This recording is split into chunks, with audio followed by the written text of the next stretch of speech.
We are looking at some really dense foundational neuroscience here. Hmm. Papers from people like Dr. George Koob, Dr. Michelle Lamole, and Dr. Nora Volkow. I mean, these are the titans of addiction You research. really are. And honestly, reading through this, it completely flipped my understanding of what's happening in the brain when we get hooked on something. And that's the whole goal. Mm. Because the old model, Yeah. one most of us sort of grew up with, is that addiction is about bad choices or just a lack of willpower. Right. But when you look at the brain disease model of addiction, which is what these researchers built, Mm-hmm. you realize, we aren't talking about character flaws. We are talking about mechanics. Right.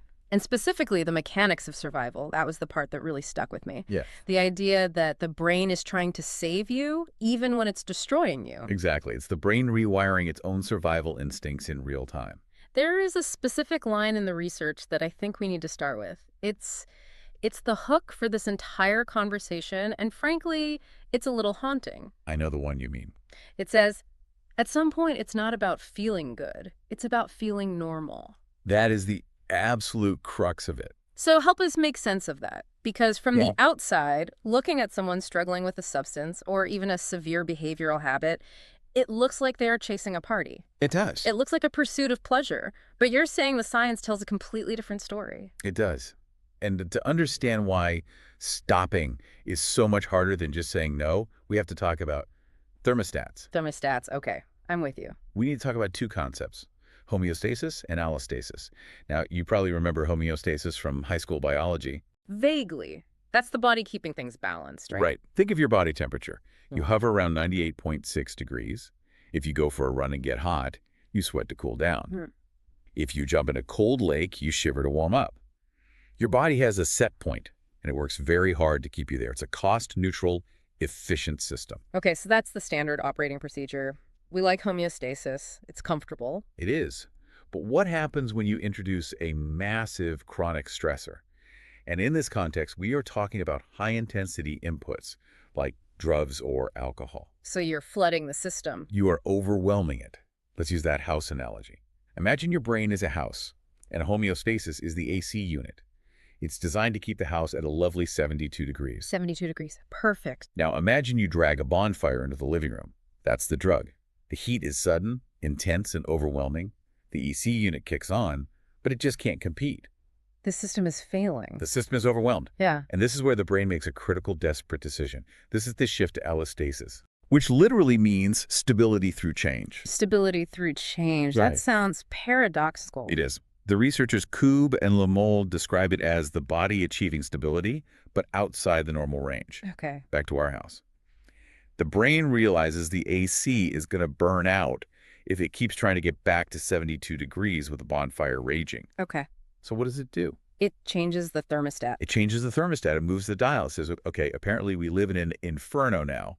The new normal is 90 degrees. Wait. So the brain is actively rewriting its own definition of normal to accommodate the drug. Yes, there's a survival mechanism. It's trying to find a new stable state so it doesn't crash. But here's a problem. Maintaining a house at 90 degrees when it was built for 72. That takes a massive amount of energy. A massive amount. The sources call this the allostatic load. That sounds exhausting. It is physically and chemically expensive. You're burning resources just to stay stable at this new artificial level. The system is under constant grinding strain. This feels like a good moment to pause and really look at what this means for the person living inside that house. Because this isn't just abstract biology. No, this is the daily reality of addiction. CLIP moment one. Mm. When we talk about allostasis, we are talking about a fundamental shift in the brain's reward set point. The brain has adapted to the presence of the substance by creating a new neutral. A new neutral. Yes. And this explains why, over time, a person needs more of the substance just to feel okay. They aren't taking it to achieve euphoria anymore. They're taking it to reach that new elevated baseline. So if they don't take If it, they don't take it, they aren't just not high. They are plummeting below their physiological requirement for stability. They are in a deficit. that really changes how I hear people talk about tolerance. It's not just that they can handle more. Oh. It's that they need more just to break even. Exactly. They are chasing normal. But this leads to something even darker in the research. The papers talk about a transition that happens here, the dark side of addiction. Yes, the dark side. It sounds dramatic, but it's a specific term used by the researchers to describe the shift from positive reinforcement to negative reinforcement. Break that down for us. So positive reinforcement is, I do this and I feel good. That's the honeymoon phase. That's the dopamine. Right. But once that thermostat is moved and you are in an allostatic state, Uh-huh. the motivation changes. Now it's, I do this so I don't feel terrible. Okay, but terrible is a broad word. Are we just talking about a hangover or feeling a little down? No, we are talking about a sophisticated machinery of misery. This is where the research from Dr. Koob and Dr. Volkow gets really specific. They found that the brain recruits an anti-reward system. An anti-reward system. That sounds like the brain is actively sabotaging itself. In a way, it is. When you take the drug away, when you put out the bonfire, the thermostat is still set to 90, but the room temperature drops back to 72. To the brain, 72 now feels like freezing. Like freezing to death. And to force you to fix it, to force you to find heat, the brain floods the system with stress neurochemicals. We're talking about CRF, corticotropin-releasing factor, and dynorphin. And what does a flood of CRF feel like? It feels like pure, unadulterated dysphoria. It's anxiety, irritability, a sense of impending doom, and deep emotional pain. It's not just the absence of pleasure, it's the presence of active suffering. So if I'm hearing this right, you quit the substance thinking you're going to get healthy, but your brain, thinking it's freezing, panics and dumps a bucket of anxiety chemicals on you. Precisely, to force you to go back. That is the spiraling distress. You aren't using to get high. You're using to shut off the anti-reward system. You're just trying to keep your head above water? You are trapped in a cycle of trying to regulate a dysregulated system. Clip moment 2. This is the critical mechanical shift from impulsive behavior to compulsive behavior. Addiction involves a specific neuroadaptation where the reward system, the dopamine pathways that make things feel fun, actually burns out. It downregulates. It downregulates. And at the exact same time, the stress system, the anti-reward system, upregulates and takes over. The motivation flips. You are no longer chasing pleasure. You are fleeing misery. You are running away from the chemically induced state of stress that your own brain has manufactured. Fleeing misery. That lands really hard. It makes me think of all those times you hear someone say, I don't even like drinking anymore. I hate it, but I have to do it. That paradox is real, and it's confusing, right? It's incredibly confusing. Logic says if you don't like something, you stop doing it. If the pizza tastes bad, you put it down. But here, they keep eating the bad pizza. Why? Because of one of the most fascinating theories in this entire stack, the incentive sensitization theory from Robinson and Berridge. This is the wanting versus liking thing. This is wanting versus liking. Okay, I have to admit, when I first read this, I thought it was splitting hairs. I mean, if I want a burger, it's because I like burgers. Aren't they the same thing? In a healthy brain, yes. They're bundled together perfectly. You want what you like, and you like what you get. But not here. No. Neurobiologically, they are two completely different circuits. Two different wires. Completely different wires. Liking is the hedonic impact, the actual pleasure, the yummy feeling that is mediated by opioid hotspots in the brain. It's fragile. Okay, that's liking. What is wanting? Wanting is what researchers call incentive salience. It is the drive, the pull. It is the dopamine shot to get that. And here's the horror of addiction. These two circuits react oppositely to chronic drug use. Oppositely. Yes. The liking system, the pleasure, does not sensitize. In fact, it often breaks. Yeah. It develops tolerance. So the pleasure goes down, down, down. Okay. Eventually, you feel almost nothing. But the wanting system Let me guess. It gets stronger. becomes sensitized. It turns up the volume. It becomes hypersensitive. It grows massive. So you have a megaphone screaming, "Do-O-I-T," and a whisper saying, "This isn't even fun." Exactly. Yeah. Imagine a smoker standing outside in the freezing rain. They are coughing. They smell bad. They hate the taste. Their liking circuit is at 0, but their hand is reaching into the pack, lighting the lighter, and inhaling. That is the wanting circuit, operating completely independently of pleasure. That is terrifying. It's like a hostile takeover of the decision-making process. It is. The brain is shouting want, even when the person no longer likes. Clip moment 3. This dissociation of wanting and liking is fundamental. We tend to think of dopamine as the pleasure molecule, but that's a misconception. Dopamine is the do-it-again molecule. It's the pay-attention molecule. In addiction, that do-it-again signal is screaming at maximum volume. It is sensitized. Meanwhile, the "this feels good" signal is silent. Wow. This explains the compulsion to use despite negative consequences. It separates the moral judgment from the mechanical reality. Yeah. The user isn't weak. They are fighting a sensitized dopamine command that feels like life or death. That distinction, that dopamine is a command, not a treat, that changes everything. It does. It explains the irrationality of it. So we've painted a pretty intense picture here. We have a thermostat that has reset to a hellish temperature. We have an anti-reward system dumping stress chemicals on us if we try to stop. And we have a wanting system that is screaming over a broken liking system. It sounds hopeless. It's a perfect storm. It sounds that way, but the research stack doesn't end there. Right. And I think it's really important we pivot to the so what, because if the machine is broken, how do we fix it?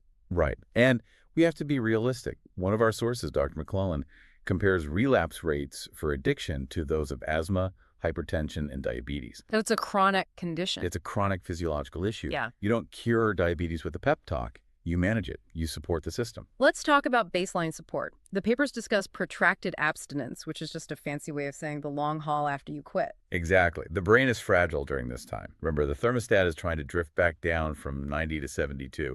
That takes time. A long time. And the allostatic load is high. So the goal of baseline support isn't just healthy living. It's reducing the strain on the brain so it can heal. And the number one tool for this, which I feel like we underestimate constantly, is sleep. Sleep is non-negotiable.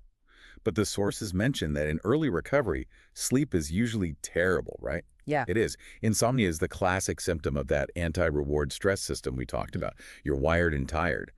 But the research emphasizes prioritizing it because sleep is the only time the neurochemistry truly resets. It clears out that CRF. Exactly. So fighting for that sleep, even if it's difficult, is actually fighting for the chemical reset. Okay. What about nutrition? I saw some notes on sugar that surprised me. This is fascinating. Sources like Halantuoni show that sugar and fat act on the same dopamine and opioid receptors as drugs. So a sugar binge isn't just emotional eating. No, biologically it's an instability spike. If you are trying to stabilize a shaky thermostat, throwing massive spikes of sugar into the system is like kicking the furnace. You want to avoid the roller coaster. Yes. Steady food equals steady brain. And then there is movement. Exercise. But not for vanity, right? We aren't talking about getting abs. Not at all. We are talking about the prefrontal cortex.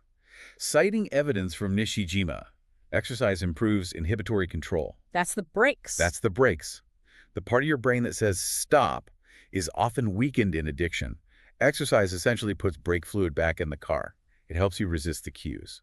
And lastly, connection, which feels soft, but the science is hard. It's very hard science. Okay. Isolation fuels the stress system. Being alone increases that CRF release. Re-engaging with people isn't just nice, it lowers the physiological stress baseline. So sleep, nutrition, movement, connection, these aren't lifestyle tips. They are biohacks to lower the allostatic load. They are the scaffolding that holds the house up while the thermostat resets. Okay, so that's the long game. But what about the emergency? The moment where you are fine, you're doing the work, and then bam, you walk past a bar and you feel like you've been struck by lightning. The cues. This isn't just temptation, is it? We have to go back to Pavlov. You know, the dogs and the bell. Ring the bell, the dog salivates. Right. But in addiction, the bell is a street corner, Yeah. or a specific time of day, or a mood. Dr. Volkow's imaging work shows something incredible. When an addicted brain sees a cue, dopamine fires before the drug is taken. Before. Yes, the wanting system, that sensitized monster, wakes up instantly. It anticipates the reward and screams, "Go!" This happens in milliseconds. So you're walking down the street, you see the cue, and your brain enters zombie mode. Exactly. And remember, your prefrontal cortex, your brakes, is already tired. So you have a floored gas pedal and cut brakes. So what do you do if the biology is against you in that split second? Well, the first strategy is one that people often feel shameful about, but the science says is 100% legitimate. Avoidance. Avoidance is valid. I like that. It is. Staying away from the people, places, and things that ring the bell isn't weakness.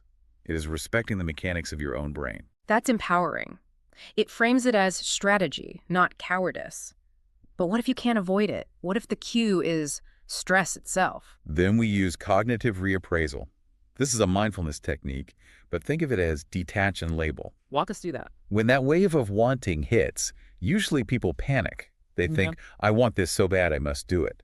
The strategy is to pause and say, I am experiencing a misfiring of a sensitized dopamine circuit. You get clinical with yourself. You detach. You recognize that the feeling, that intense craving, is just the allostasis talking. It's a symptom, not a command. It's a symptom, not a command. I think that's the mantra. It helps the prefrontal cortex get just enough traction to steer the car. We've covered a massive amount of ground today. We've gone from the honeymoon phase through the resetting of the thermostat into the allostatic state. We've walked through the dark side. It's the journey from impulsive pleasure to compulsive survival. And we've looked at how to support the baseline and handle the emergencies. It paints a picture of a brain that is trying to survive, not a person who is bad. That's the key. Before we wrap up, is there a final thought on where the science takes us next? Because it feels like we are just scratching the surface. We are. If we really take this sensitization research seriously, it raises a provocative question about the future of treatment. Right now, we focus on management. But if addiction is, at its core, a disorder of memory and prediction, The brain predicting a reward that doesn't come. right, then perhaps the cure isn't just willpower. What is it then? It might be unlearning. The next frontier is asking, how do we help the brain forget these sensitized pathways? How do we erase the map that leads to the craving? Not just ignoring the map, but burning it. Exactly. Dismantling the memory itself. That is where the hope lies. A fascinating possibility. Thank you so much for walking us through this. It was heavy, but I feel lighter understanding it. My pleasure. Knowledge is part of the recovery. And to you, the listener, thank you for diving deep with us. Remember, understanding your hardware is the first step to upgrading your software. Take care of that baseline.